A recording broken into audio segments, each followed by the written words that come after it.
What is subdivision? Why do we need it?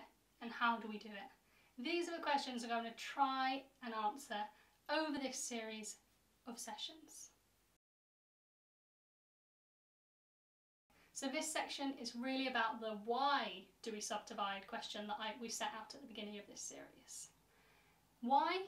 Because we need to, because we have to for our rhythm to be wonderful musicians and to keep challenging ourselves with the repertoire that we can play.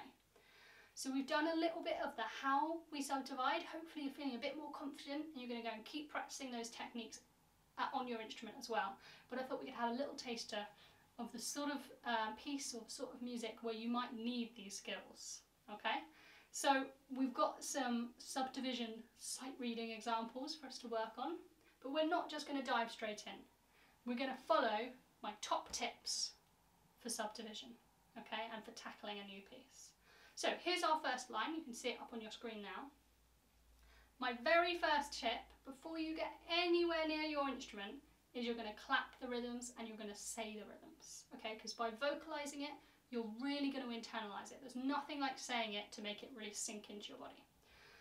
We are going to rehearse each bar on its own, maybe even each beat on its own. So we're not launching into the whole thing.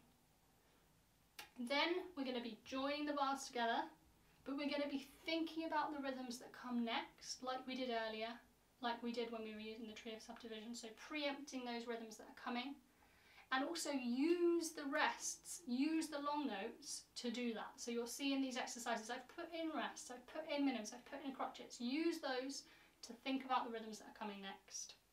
Once you've done all that, then you can think about putting the line together, and only then, once you've clapped it and said it, can we even begin to think about putting it onto our instruments. Okay, so let's take the first bar to start with. Again, here is our trusty metronome, and I just want you to internalise that, just gently moving side to side or tapping your toe. Okay, first bar, not too bad. We've got a crotchet, triplet, quavers, and a triplet. Oh, and a crotchet, sorry. So let's try just saying it first, okay?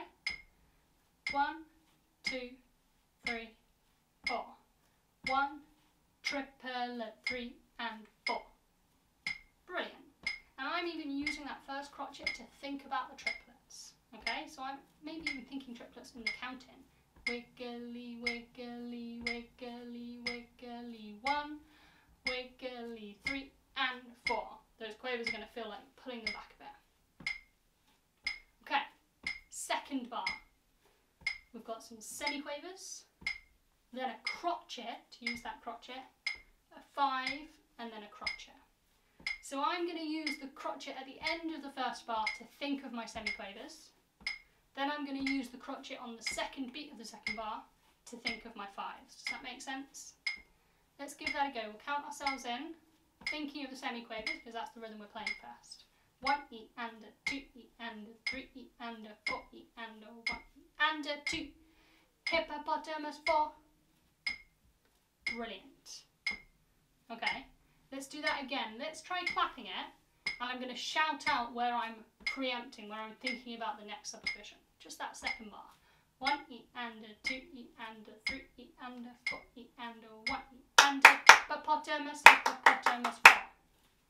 You see how I use that second beat to already be thinking about the hippopotamus that's coming, the 5 that's coming. Let's try saying, preempting, and clapping the first 2 bars, joining those 2 together.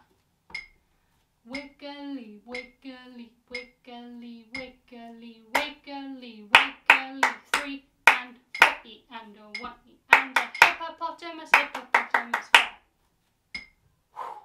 It's a lot in just the first 2 bars. Okay, third bar.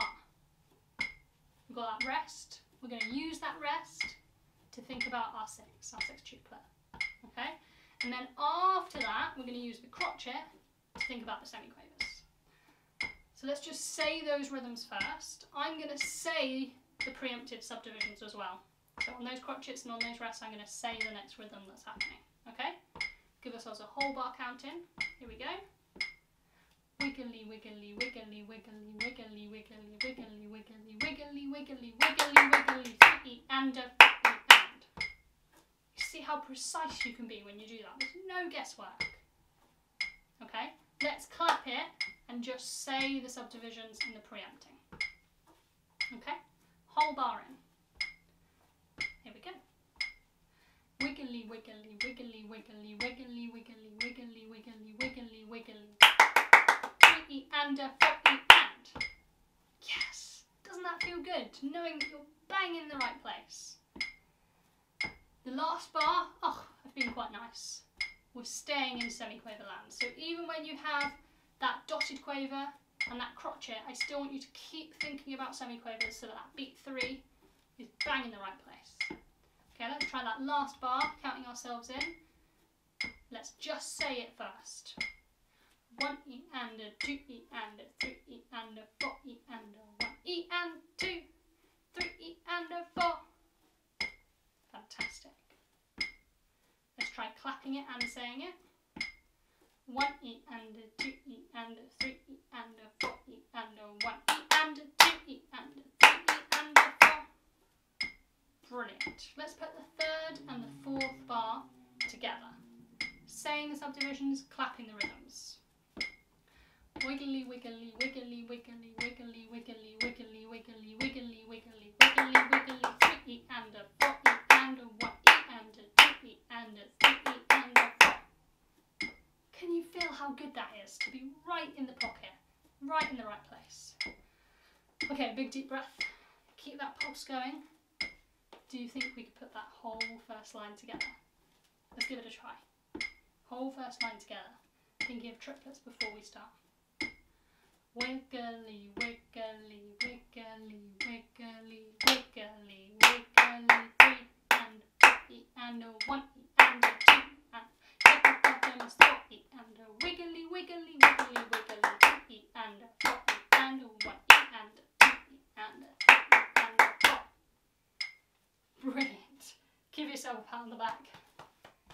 So the next step would be to take that to your instrument. Now obviously there aren't actually notes on this one, so I want you to try playing it on a single note to start with, and then maybe up and down a scale.